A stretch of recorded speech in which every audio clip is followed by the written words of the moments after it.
Olá, eu sou João Vitor Xavier e o CNN Esportes SA está no ar. Toda semana um entrevistado para falar do mundo dos esportes e do mundo dos negócios.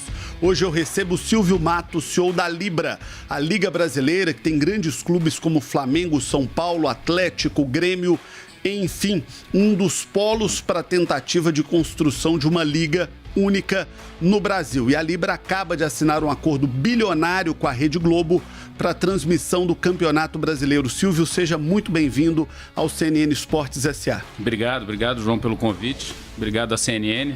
Espetacular estar aqui batendo papo sobre desafios grandes que vêm pela frente. Vamos conhecer um pouquinho mais da biografia do nosso entrevistado e também da Libra e dessa construção de uma liga no futebol do Brasil. Publicitário renomado com mais de 150 prêmios. Este é Silvio Matos, o cara à frente da Libra, organização que reúne diversos times do Brasil, entre eles os de maior torcida: Flamengo, Corinthians, São Paulo e Palmeiras. A Liga de Clubes do Brasil surgiu como uma ideia em 2021, com a intenção de que os clubes passem a ter mais controle sobre o regulamento das séries A e B, além da captação de novas receitas, divisão dos calendários e também para que as federações tenham um menor poder político. Para termos como exemplo, seria mais ou menos o que já acontece fora do Brasil, como na Premier League, La Liga ou também em outros esportes, como é o caso da NBA e da NFL. Do outro lado da Libra foi formado outro bloco, o Forte União. Esse com mais clubes participantes, como, por exemplo, Fluminense, Vasco, Cruzeiro e Fortaleza. Libra e Forte União. Como formar uma só liga? Será que os clubes irão entrar em um consenso? Quem tem mais audiência deve receber mais dinheiro? E quem tem mais torcida? Silvio Matos, CEO da Libra, vai explicar tudo isso agora no CNN Esportes SA. Ô Silvio, antes de falar da Liga, eu queria falar um pouquinho de você. Você é um dos publicitários mais respeitados e renomados do Brasil. No seu zoológico já não cabe mais leão de cane de tantos que você ganhou ao longo da sua carreira. Como é que foi essa transição de uma carreira tão vitoriosa, de tanto sucesso no mercado publicitário para o futebol, para ser CEO de uma liga clubes do futebol do Brasil? Acho que, João, primeiro eu tive a sorte de trabalhar num segmento que eu era apaixonado, né? Que, seguindo aí os passos do meu pai e de boa parte da minha família, incentivado também por isso, e pegar um segmento onde o Brasil é espetacular, né? Então, grandes amigos que eram ídolos, que iam me ajudando a fazer da profissão uma coisa importante, e tive a sorte, o privilégio, o esforço, a dedicação de chegar lá nos espaços de sucesso, né? Aqueles espaços ditos de sucesso. E sempre foi... Eu sempre digo isso, né? Eu continuo sendo publicitário e continuarei sendo publicitário sempre. A Libra é uma liga, mas que não é a liga.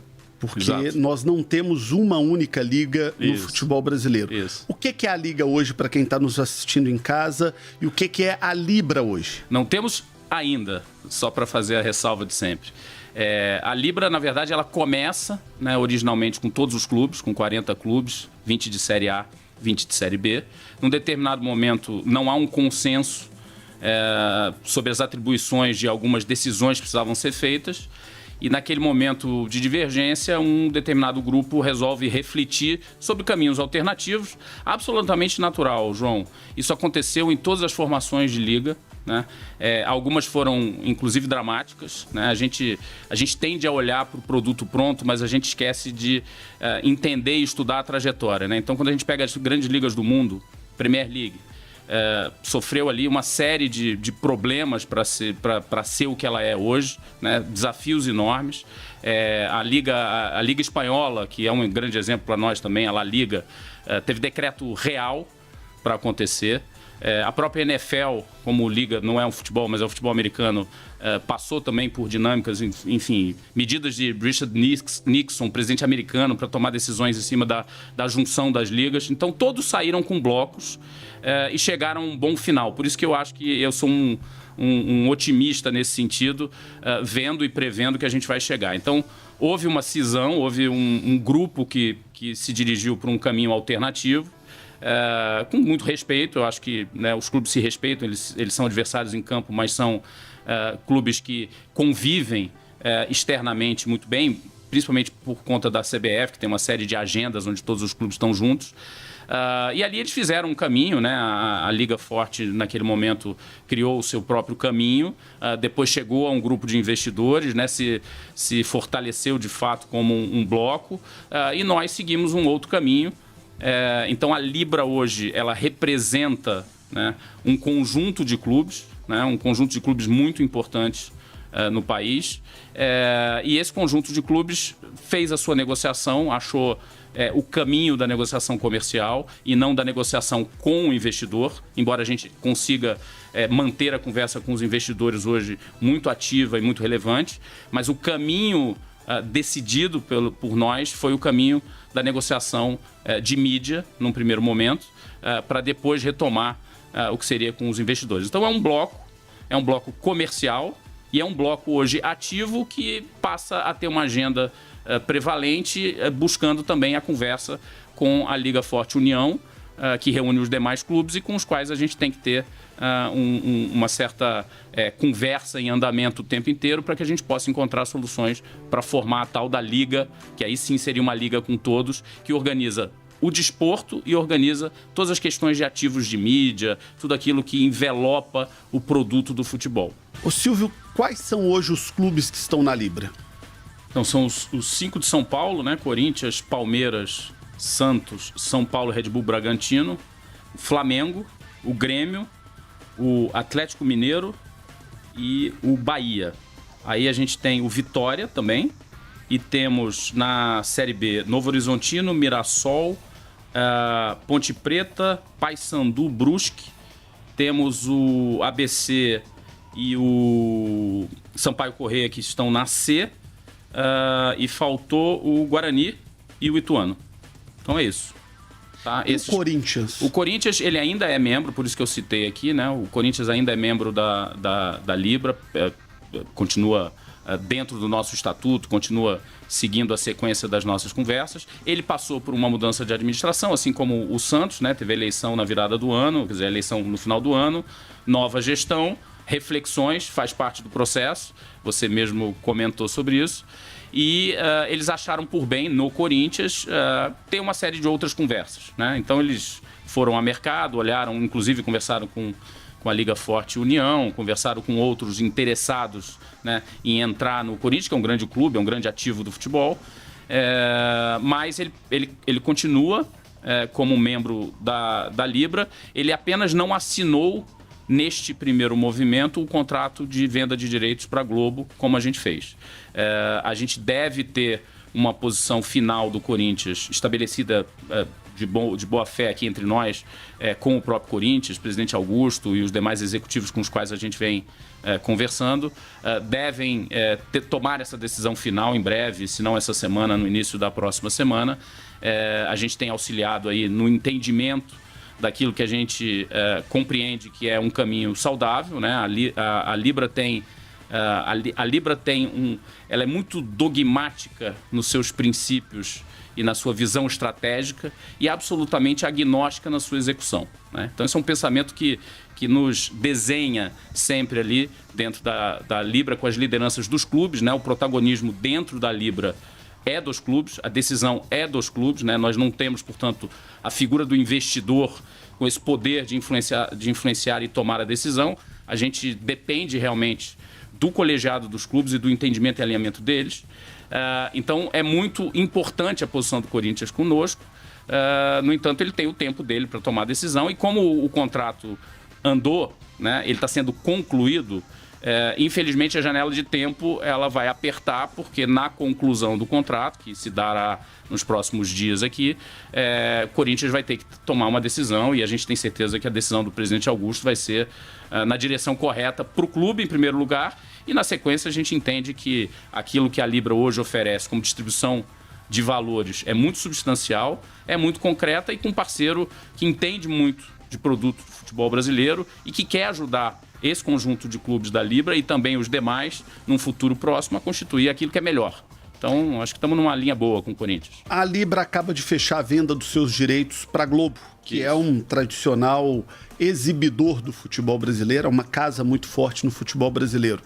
Como é que se deu essa negociação e qual o tamanho desse cheque? A negociação foi uma negociação, de certa forma, longa, né? Ela começa meados do ano passado, né? O segundo semestre do ano passado.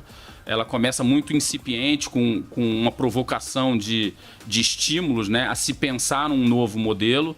A Globo tinha, na sequência estratégica dela, já um desenho de proposta, né? Não só para a Libra, mas para todos os clubes. A gente, a partir dessa primeira movimentação da Globo, a gente se reuniu várias e diversas vezes com eles, exploramos alternativas, caminhos, né? De novo, fizemos o nosso dever de casa, a gente entende o valor dos clubes que estão na Libra hoje, tem um impacto comercial muito grande, né? A gente estima entre 60%, 65%, 70% do volume de impactos comerciais do futebol brasileiro estão no agregado dos clubes que a gente representa hoje, 65%, 70% da torcida, ou 55%, dependendo da divisão aí das diversas e diferentes pesquisas, enfim. Então tem um número substancial aqui, seja ele qual for, sob qual base a gente quiser buscar esse valor, e por isso a gente estendeu um pouco a conversa e foi numa dinâmica de reconstituir alguns dos parâmetros que vêm sendo reproduzidos ao longo dos últimos anos e dos últimos ciclos de contrato, né? Porque os contratos são sempre em ciclos. A Globo sempre foi muito impositiva, o que foi muito bom, né? Porque ela ficou com a cadeira de cuidar, com a responsabilidade de cuidar do produto.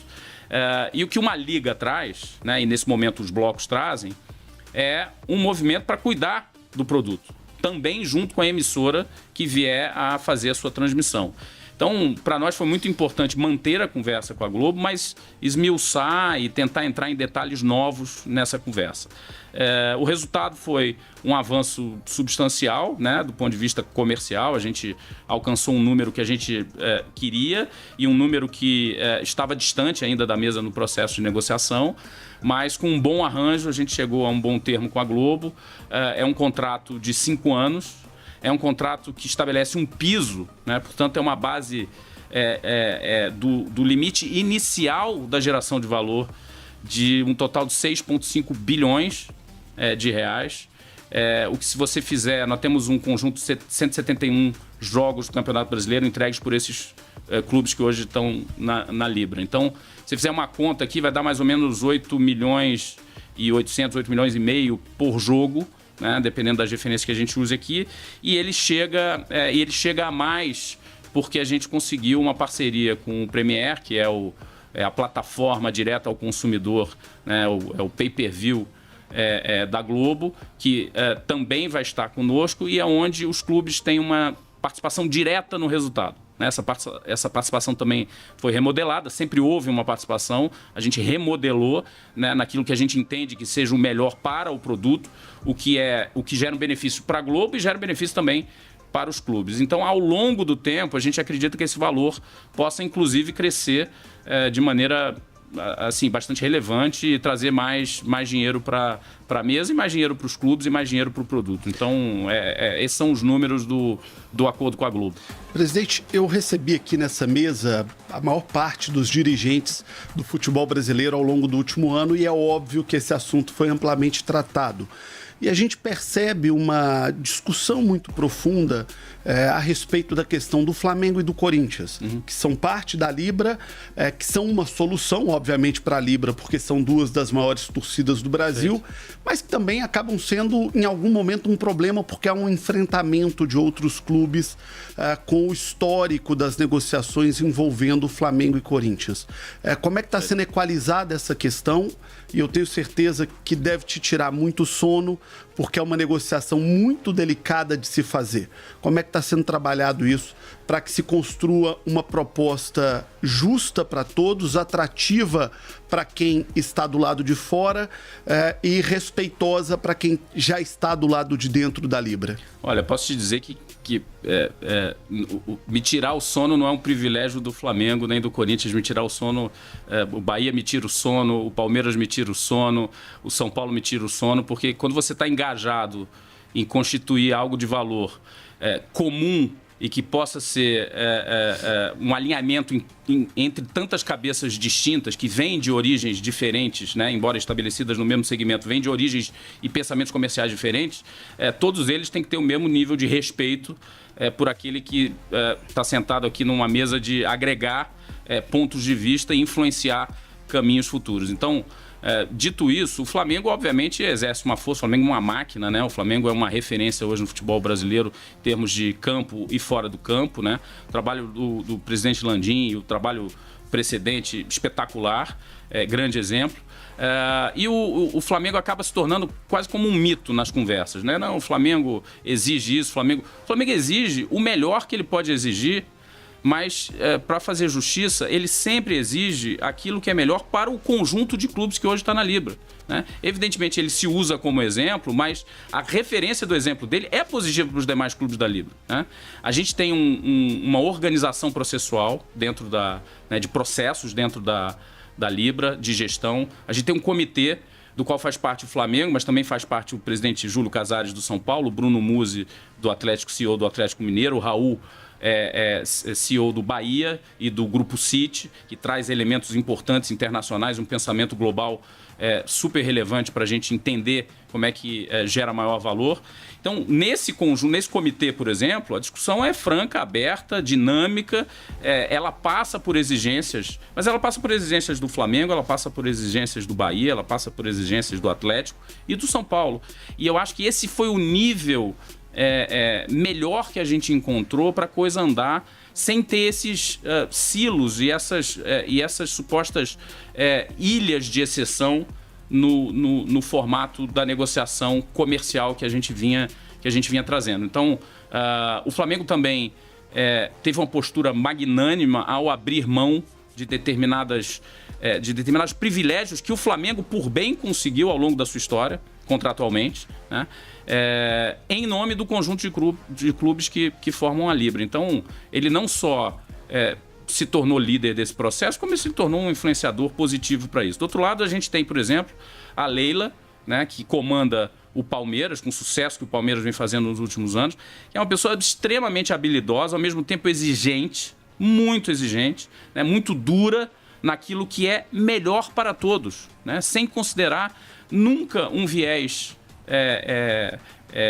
pessoal, focado naquilo que seria somente bom para o Palmeiras. Pelo contrário, né, ela sempre de forma muito objetiva influenciou muitas das tomadas de decisão em relação àquilo que é positivo, é melhor para o conjunto de clubes. Então, o mito acontece, a imprensa gosta dos mitos, a publicidade gosta dos mitos, né? A gente precisa criar os nossos mitos para influenciar e engajar as nossas audiências, mas o fato hoje a Libra tem um alinhamento muito firme entre seus presidentes, né? Uma visão estratégica muito clara e um processo de execução que vai seguir lá o rito que tem que seguir, e a gente vai chegar aos bons termos aí sempre entre os clubes que fazem parte hoje sem nenhuma liderança mais pesada. Na prática, qual o tamanho da diminuição da diferença do que o Flamengo e o Corinthians recebiam para os outros grandes clubes do futebol brasileiro para o que eles passam a receber agora? Houve um achatamento da distância, porque todo mundo considera que só com esse achatamento será possível ter uma liga mais equilibrada e duradoura no futebol brasileiro. Isso. Quanto diminuiu a distância? O achatamento também é uma certa... O não atingimento do achatamento é uma certa falácia que vem de um ano para cá, porque de fato era um ponto que não estava claro nas nossas discussões, tanto de um grupo quanto de outro, tá? Mas eu mesmo me reuni com a turma técnica do lado da LFU há 1 ano e meio atrás para a gente começar a discutir e ver juntos os mesmos números, né? De fato, esse achatamento existe, né? A provocação da criação da Liga é no Campeonato Brasileiro. A gente tem um achatamento entre aquele que ganha menos e que ganha mais estarem mais próximos, né? Nas gerações de receita. A gente, em números absolutos, João, com o crescimento do contrato, neste primeiro momento, e com o próximo momento de crescimento do contrato, que a gente acha que vai vir em breve, os números quase que se diluem, tá? Então, em números absolutos, perde-se muito pouco para aqueles grandes clubes como Flamengo, Corinthians e Palmeiras e São Paulo, tá? Para falar desses 4 como os grandes líderes ali da geração de receita. Grêmio no Sul, o próprio Bahia em relação aos clubes do Nordeste. Isso, o achatamento, no número absoluto, ele mantém um pouco dos clubes mais ou menos perto daquilo que eles tinham. No percentual, tem uma diminuição, né? A gente tem uma diferença que já foi no futebol brasileiro de 9 até 12 em algumas ocasiões, entre 12 vezes aquele que ganha mais do que ganha menos no Campeonato Brasileiro. E a gente está chegando, os nossos números da Libra são 2,9, 2,7, dependendo da performance, porque a gente tem 60% da receita que vai ser distribuída por ano baseada totalmente no clube, no time. Em campo, que é a performance, então a gente tem uma regra de distribuição de performance, e na audiência. Desculpa te interromper, porque isso é muito importante. E isso sempre foi a base da discussão no futebol brasileiro. Na hora de dividir o dinheiro, qual percentual que fica para o que o time conseguiu em campo? Qual percentual fica... Como é que vai ser essa divisão? Qual que é essa conta? Tá, a divisão no nosso estatuto da Libra e aquele que a gente prevê, é uma divisão de 40, 30, 30. 40% igualitário, portanto...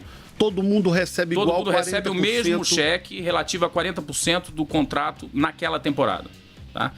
30% é performance em campo. Então, o campeão legitimamente tem que ganhar mais do que o vice-campeão, tem que ganhar mais do que o terceiro colocado, tem que ganhar assim sucessivamente até o último colocado. Tá? Então, isso já cria um incentivo, um benefício direto econômico vindo do campo e alimenta aquilo que a gente quer, que é um bom desporto. E, inclusive, uma disputa que, às vezes, não para só no campeão. Exato. Chega aquela reta final de um campeonato por pontos corridos. Exatamente. Que o time já não pode mais ser campeão, mas conquistar 2 posições a mais pode fazer uma grande diferença. Faz uma enorme diferença. Pro orçamento do ano seguinte. Faz uma enorme diferença. Exatamente isso que estabelece o critério de performance. Então, a gente tem 30% ali estabelecido. E tem 30% que é relativo, esse é o que eu digo que é relativo diretamente à qualidade do produto, do entretenimento gerado pelo futebol, que é a da audiência na outra ponta. Ou seja, quanto mais audiências eu gerar por clube, por jogo, mais eu vou ter esse clube ranqueado nos 30% finais da distribuição de receita e mais valor ele recebe. Então, se você junta os 30% da audiência gerada pelo clube diretamente nos seus jogos, e 30% de performance, você tem 60%, portanto, mais da metade da receita gerada única e exclusivamente pela capacidade do clube, seja de gerar audiência, seja de gerar o seu resultado em campo. Né? Isso é muito bom, porque isso direciona a força econômica para o produto, que no final é o que a gente quer cuidar. Né? A gente quer que isso seja cada vez melhor para o telespectador, para o torcedor e cada vez melhor para o mercado, para as empresas que querem voltar, eu diria, a investir no futebol, porque muitas foram embora, né? Elas querem voltar a investir no futebol, mas eles querem um futebol que seja realmente um produto midiático bem cuidado, bem tratado. Então, 60% da receita baseada em performance e audiência faz toda a diferença para que a gente consiga produzir mais equilíbrio e mais competência, que no fundo é o que a gente quer.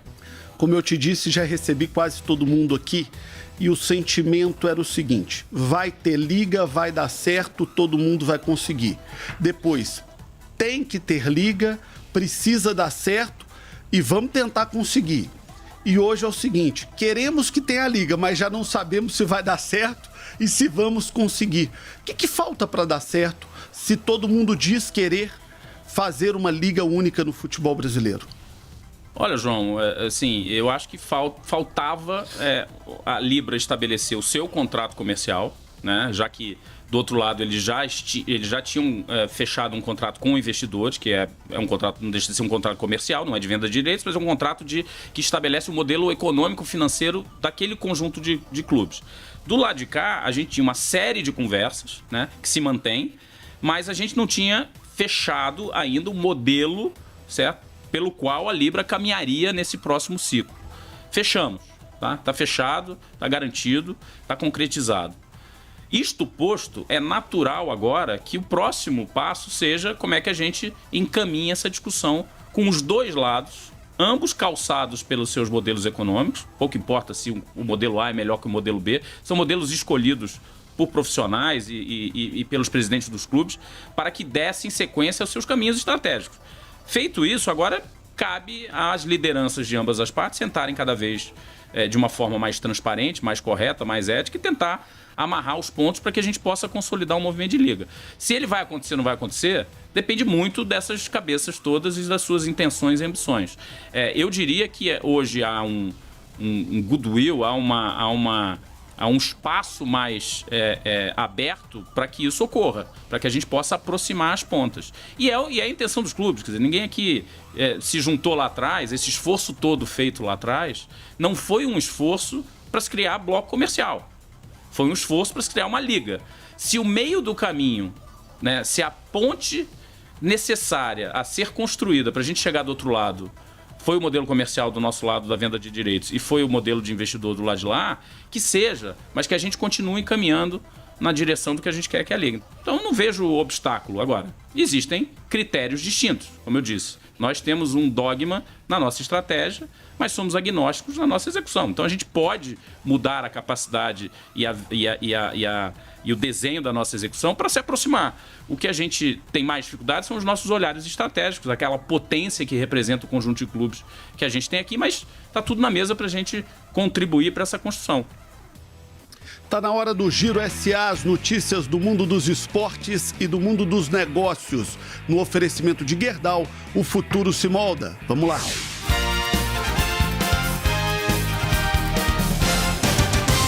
Oi, João, tudo bem com você?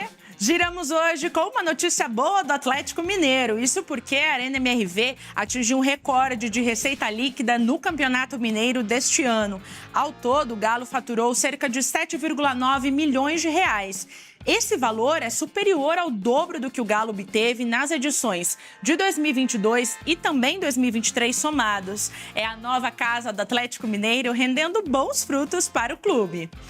E o São Paulo fechou um patrocínio com a Konami. A desenvolvedora de games estreou no uniforme do tricolor diante do Tajeres na Libertadores. A marca vai ficar localizada nos números da camisa e deve render aproximadamente 2 milhões de reais até o final deste ano.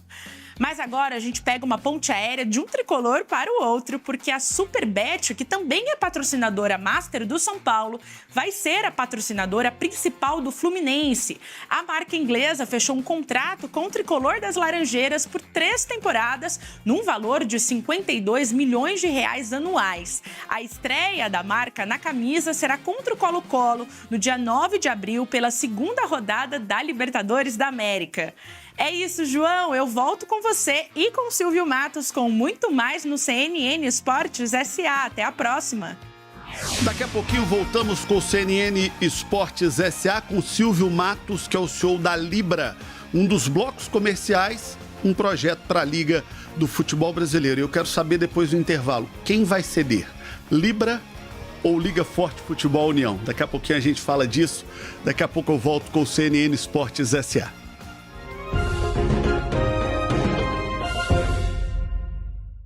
Giro SA.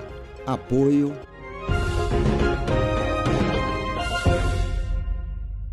De volta com o CNN Esportes SA, recebendo o Silvio Matos, que é o CEO da Libra, que nesse momento é um bloco comercial, mas que é um projeto da Liga do Futebol Brasileiro. E eu deixei a pergunta antes do intervalo. Quem vai ceder?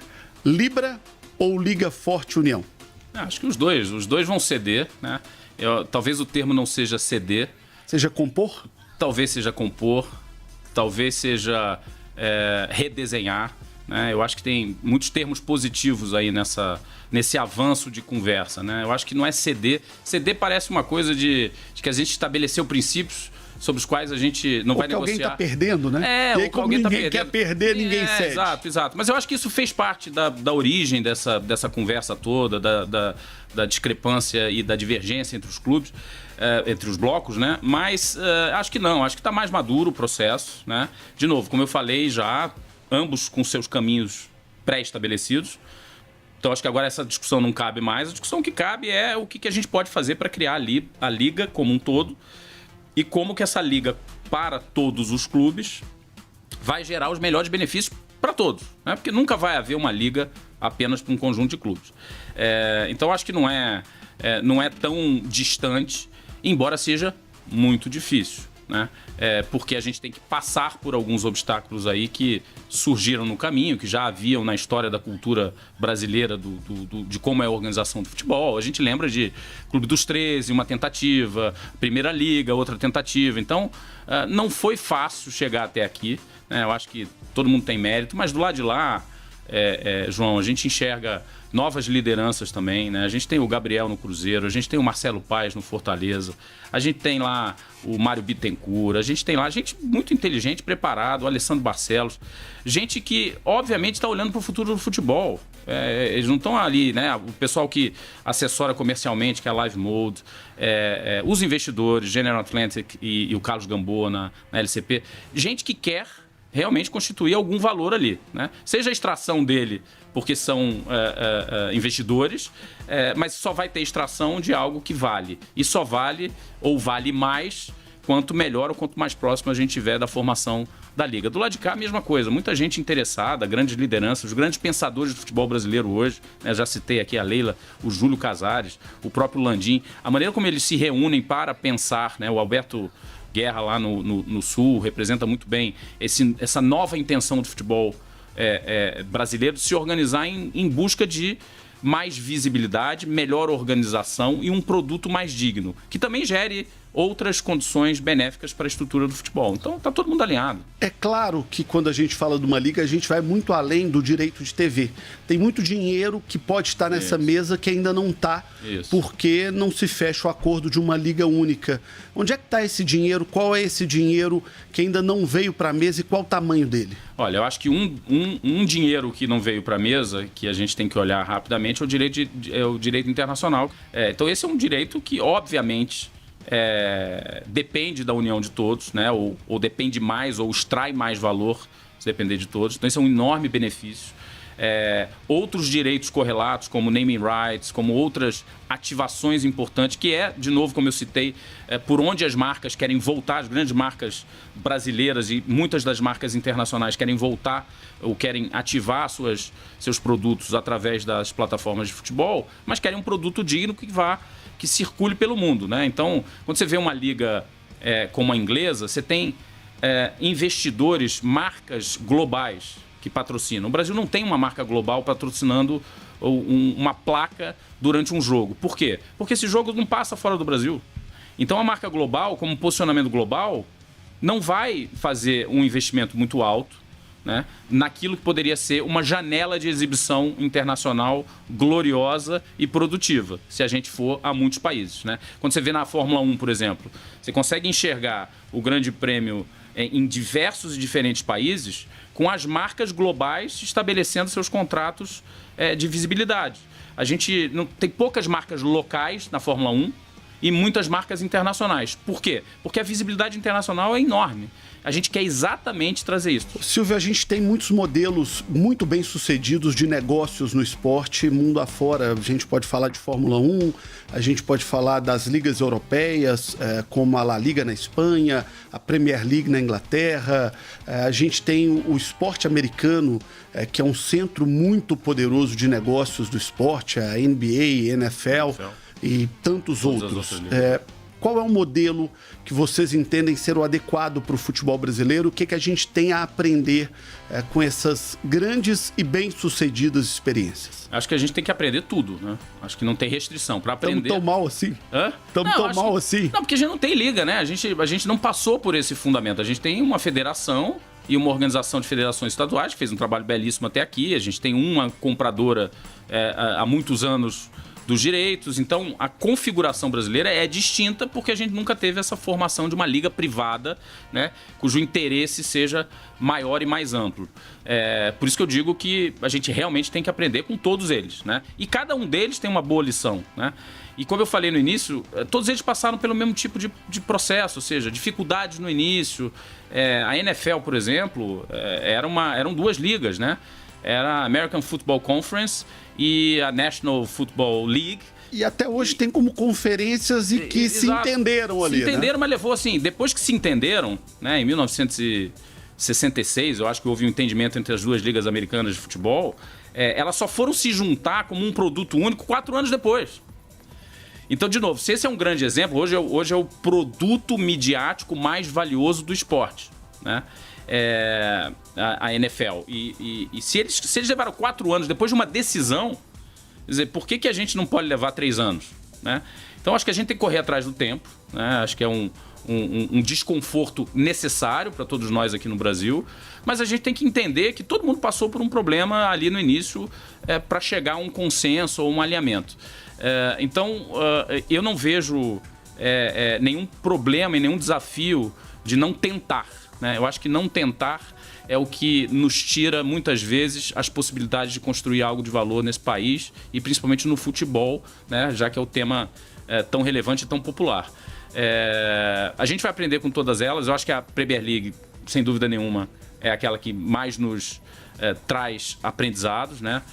Mas a inspiração seria a Premier League? Eu diria, eu não diria que seja uma única inspiração, ou seja, a inspiração. Eu acho que ela é a liga hoje, sem dúvida nenhuma, de futebol.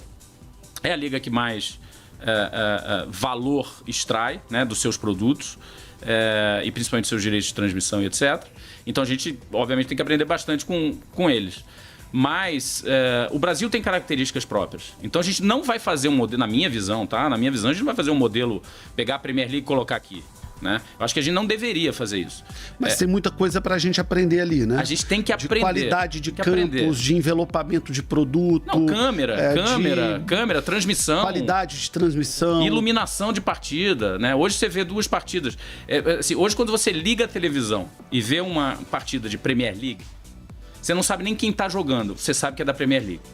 Tá? Quando você liga a televisão e vê um jogo do Brasil, você sabe que é do Brasil. Então a gente tem que mudar essa qualificação gráfica. Às vezes é só olhar o gramado, né? Como numa Copa do Brasil, por exemplo. A placa, quem tá na placa, a torcida. Tem toda uma ambientação do produto, de novo, daquela janela de transmissão que pode ser melhor trabalhada, e a Premier League tem como ensinar a gente bastante sobre isso. Ô Silvio, um problema grave do futebol brasileiro é que o nosso calendário é uma jabuticaba. Isso. Nós somos os únicos que jogamos futebol de janeiro a dezembro. Isso. O mundo inteiro joga de agosto a maio, junho do ano seguinte. Isso. A gente vai conseguir resolver isso ou isso é um problema insolucionável? E mais, como vamos conviver com um calendário que vai de janeiro a dezembro se agora começa o Mundial de Clubes, que vai ser no meio do ano, seguindo o calendário do resto do mundo, que só nós não seguimos? O calendário é um baita problema, tá? A gente não vai conseguir seguir o calendário global, porque o calendário global, né, as temporadas pegam a virada de ano. Isso não faz muito sentido no Brasil, por conta de verão e etc. Mas a Argentina joga assim. A Argentina joga assim. Só a gente não joga assim. Será que não somos nós que estamos errados? Não, provavelmente a gente está muito mais errado que os outros, tá? Mas a gente não está 100% errado. Os dados são um clube como o Manchester City joga 50, 52, 56 partidas por ano se chegar ao final do Mundial, né?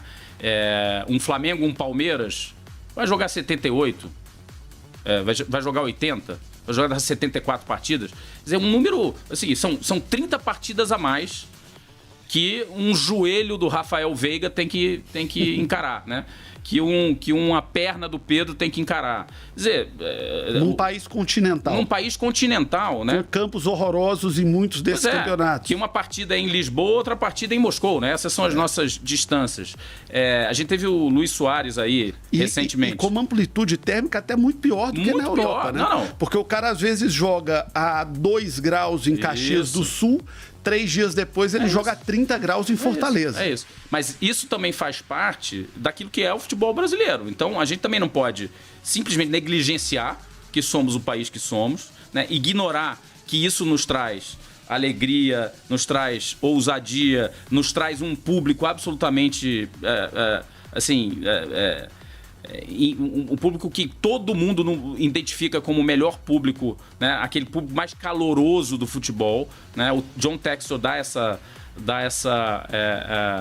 opinião logo que ele chega no Brasil e vê o Brasil, ele fala, pô, o público brasileiro é espetacular. Então, e vem da Premier League, né? Vem de clubes franceses, que ele também tem propriedade em clubes franceses. Então, a nossa essência não pode ser deixada para trás, não pode ser engavetada. Chegou a hora do De Primeira SA, perguntas curtas, respostas diretas, no oferecimento de Gerdau, o futuro se molda.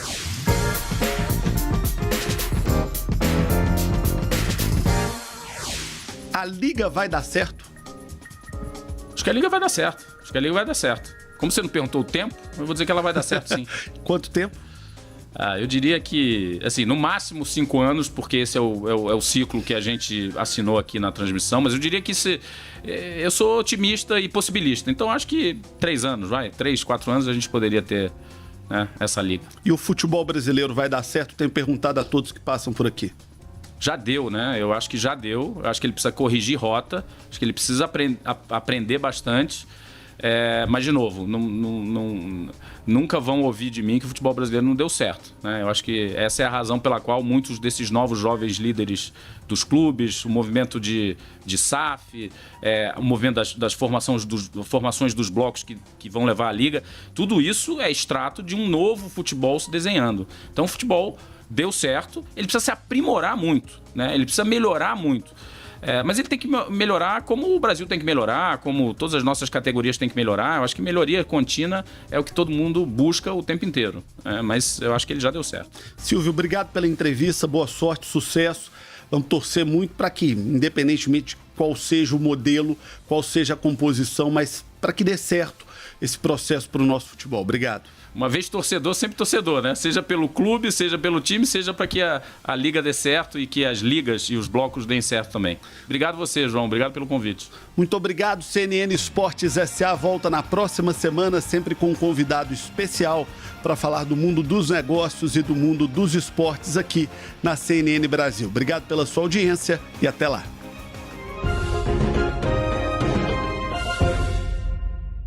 CNN Esportes SA.